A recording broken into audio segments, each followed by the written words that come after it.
I lost. His question. Oh, the question. The question, there was a good deal of improvisation, but the bones of the script were there, and it was the structure was there, and it was, we did take off from that. So I did make some contributions. I brought Stay With Me, the song Stay With Me, I brought in the song When a Man Loves a Woman. We changed a few speeches, some of the speeches in between, like when In a Man Loves a Woman, there's a long speech about you let the dive on in, Daddy, the water's right. My friend and I wrote that together. Some of the movement, a lot of the movement, the throwing myself about and falling down and all that stuff is stuff that I improvised. Hang on just a moment. What motivates you to develop your characters? Is it something in your background, or is it everyday life? It's, well, it depends. It depends. If it's a joyous character, you try, and I don't dwell on the past, because my past was not particularly joyous. The present is much more fun for me. But if it's a character that's in despair or in agony, you do use a lot of sense memory, what they call sense memory. You go back in time to events or to places or to sounds or smells that trigger emotional responses in you. Does that answer your question?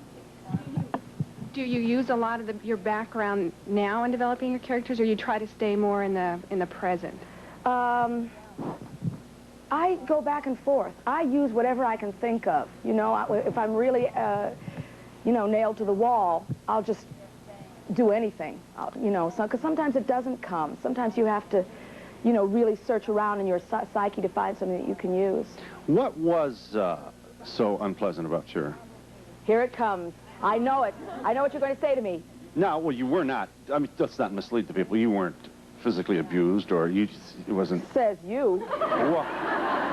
Well, you were born in Hawaii. Oh, you mean as a child? Yes. Oh, I thought you were going to do something about Jinx.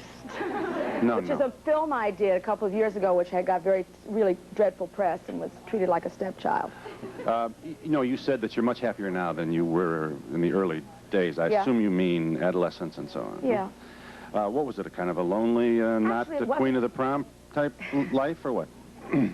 Actually, it wasn't adolescence. I had a pretty good adolescence. I was the queen of the prom, as a matter You of were? fact. No, You were an innie? I was the, I was the president of my class in senior year. I was, of course, I was also the first president of my class to be impeached. Because I couldn't figure it out. They had this book, Robert's Rules of Order, you know, and you're supposed to go through this book, Robert's Rules of Order. I said, first of all, I said, who is Robert? I didn't have any idea. I couldn't make a head nor tail out of it. Earlier than that, what was the... Well, when I was, we moved out of our comfortable little neighborhood, our little middle-class neighborhood, when I was very young, when I was in the second grade. We moved out of our comfortable middle-class neighborhood into a slum, what was essentially a slum. It was a big step down, and you know, whenever a family takes a step down, I mean, even any kind of pulling yourself up from your roots or any kind of drastic change in your life is always traumatic. But when you're moving down and everyone in your family feels like you're moving down the ladder instead of up the ladder, it can be very hard for the family to adjust. Your dad lost his job? No, he didn't lose his job. They were moving all the civilians out of that neighborhood. It was a naval area, and they were moving all the civilians out of that housing. It was after the war, and they were putting them wherever they could find space for them, and they were using the housing that they vacated for the Navy personnel themselves. Oh, I see. And so the civilians had to find, it was just catch as catch can, and we wound up in a Bad slum. Yes. And that's still in there? I guess yeah, I'm sure. I'm absolutely positive it's still in there. It wasn't as bad as all that. No. I had the blue sky and the green grass and the palm trees and the, you know. Hi, thanks for calling. Bette Midler's on the line. Go ahead. Hello? Hi, go right ahead. Oh, yes.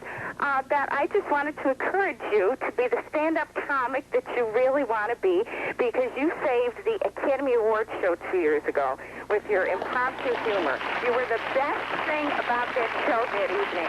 Was that right off the cuff, or did somebody... Where did you come up with the ideas to do it? I think you were presenting the Best Song Award, and it was just fabulous. You were hysterical. Thank you. Thank you. Thank you for calling. Hi.